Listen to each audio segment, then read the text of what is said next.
Christmas dedication. They are here in Liberia.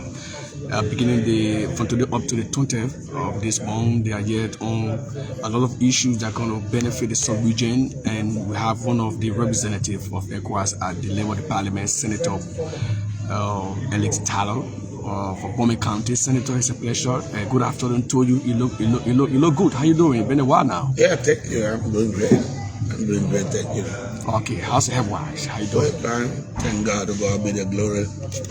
Great. You have some of your colleagues visiting Liberia today for now up to the 20th of this month. Tell us, as a country, what do you hope to benefit at the close of this retreat or meeting? First, Ecowas is what they call a delocalized meeting in Liberia. Okay.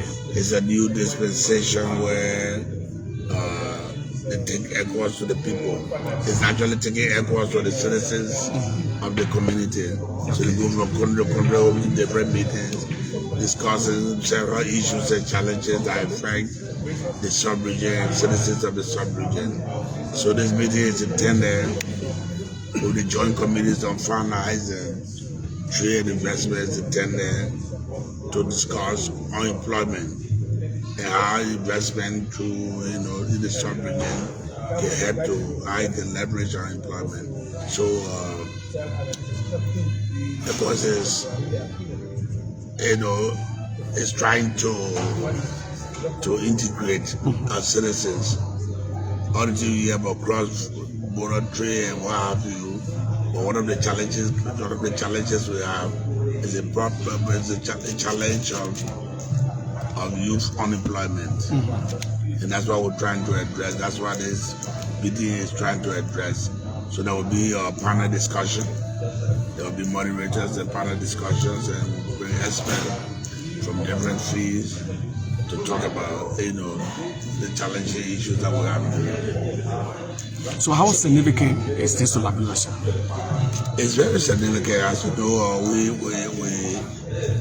we have similar problems in Liberia, just like as other countries in the sub-region. And because youth unemployment, our population is youthful, as you all know.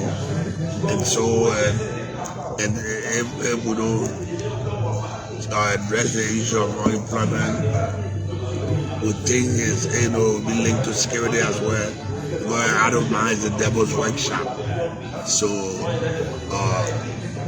when our young people are prepared, they are employed, they will contribute meaningfully, to the development of the country. And so it's very, very important. And the economic growth, and employment goes hand in hand. And so I think that's an issue we attempt to address over the next few days. There are meetings of such that have been heard before. It might not be in the same direction, but there is something you as the leaders have always think about eliminating the poverty in our country in job creation. But this one seems to be very extraordinary. At the things, a few days ago, you were in the Liberian Senate discussing the same issues. About 2 hours. You had a very heated debate on that as well. Now that this have come to a meeting where you people will sit and discuss or have some closed-door discussion or what have you, how many Liberians are going to benefit this identical job creation? Well, it will be difficult to put a number on how many people are going to benefit, but this will benefit Liberia as a country. It could come in a better time than now. We have just had a discussion and debate on similar issue, and Ecowas is here to discuss it.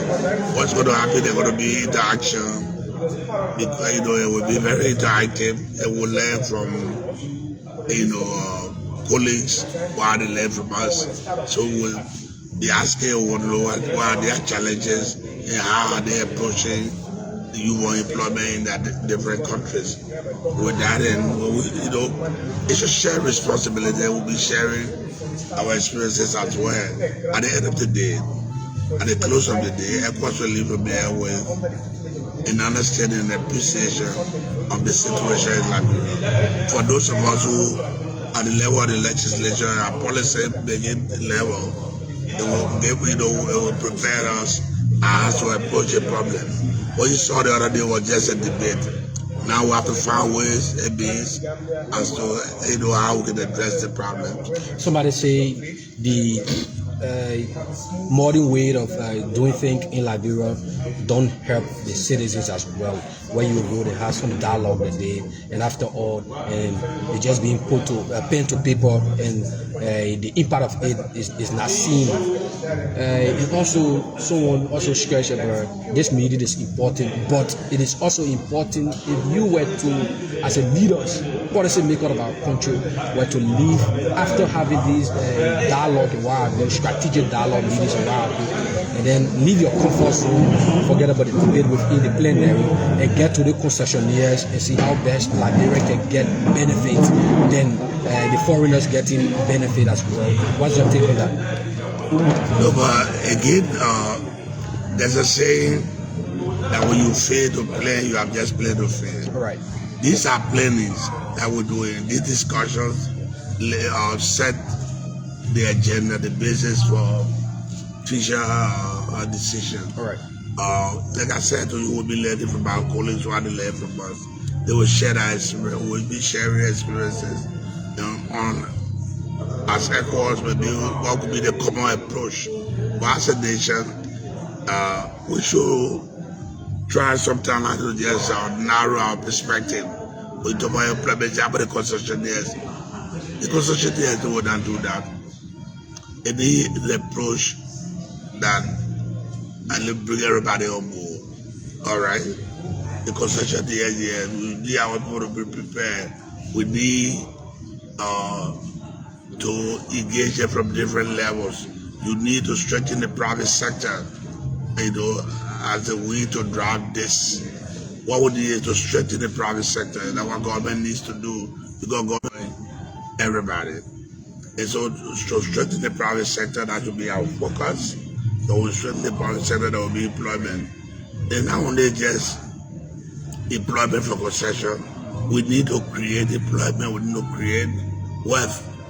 When you create wealth among Liberians, there will be employment, the economy will be fully employed. But if we just take it from a perspective of, I'm in a job, this concession is giving, some of those jobs are temporary.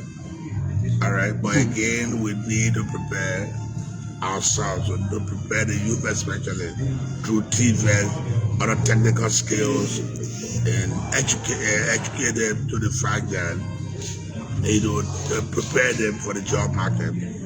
And I think that should be our concentration.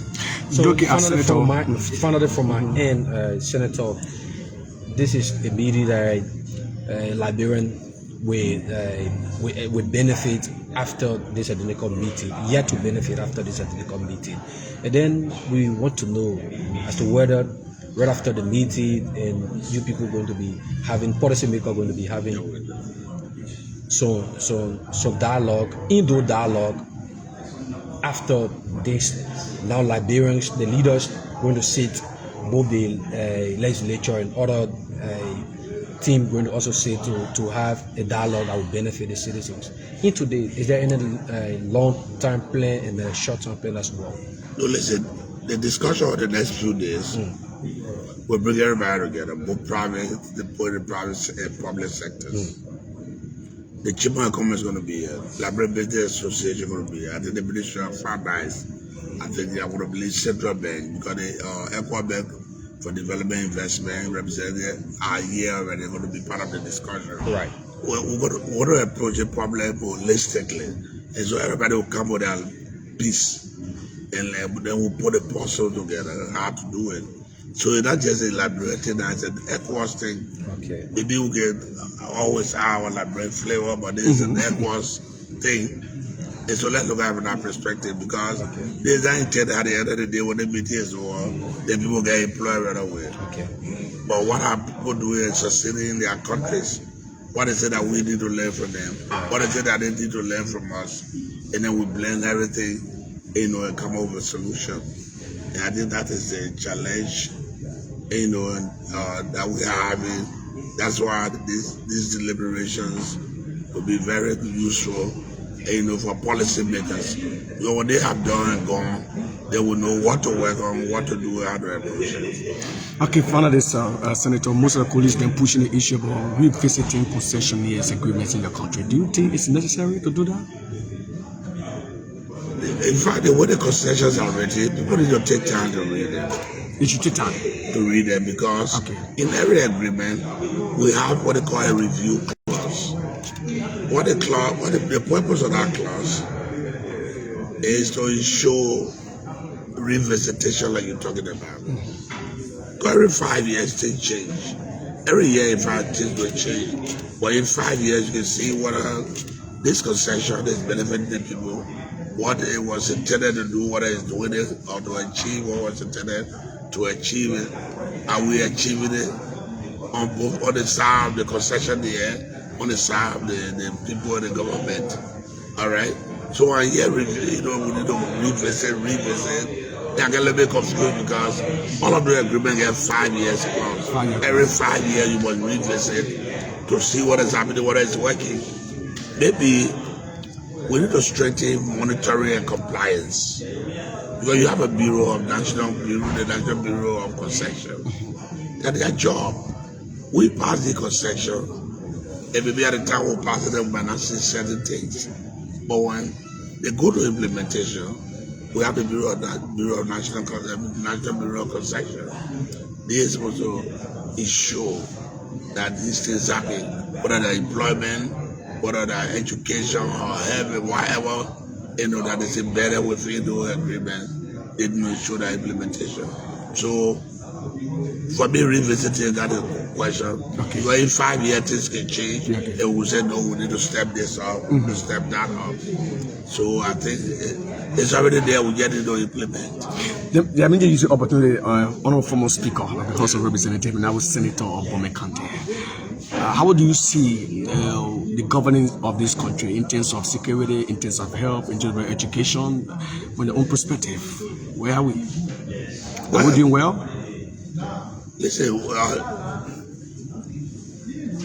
the government is trying, to do what she has to do under the situation. We got to understand that we live in a global community. We're not isolated. So what affects other part of the world, them they affect us. The world has been going through challenges. Liberia, no exception. We're going through the war, Ebola, during the same time when we were speaker, when I was speaker.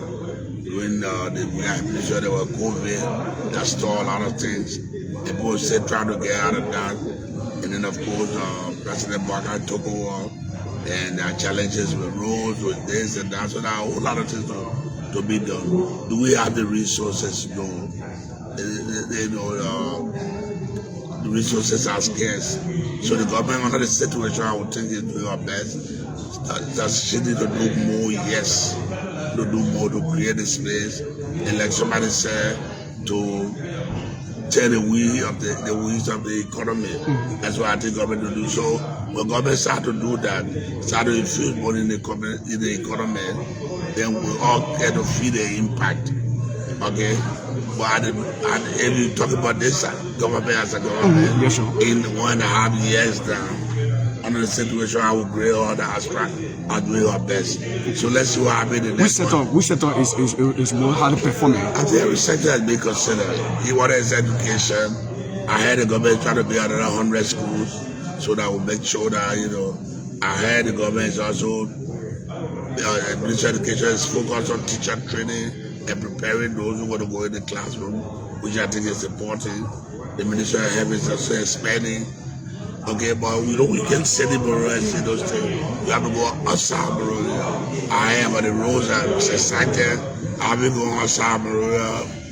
I'm going to the west, but I'm going to go maybe to the south. Okay, to get an experience across that place. To see what is happening because, we wouldn't get excited, but we need to see it. And so let's give the government, maybe another year and see, but I think under the situation, give it what we have. And what they're working with, we have to appreciate what the government is doing. Thank you. Thank you, Senator. It's a pleasure. Thank you so much.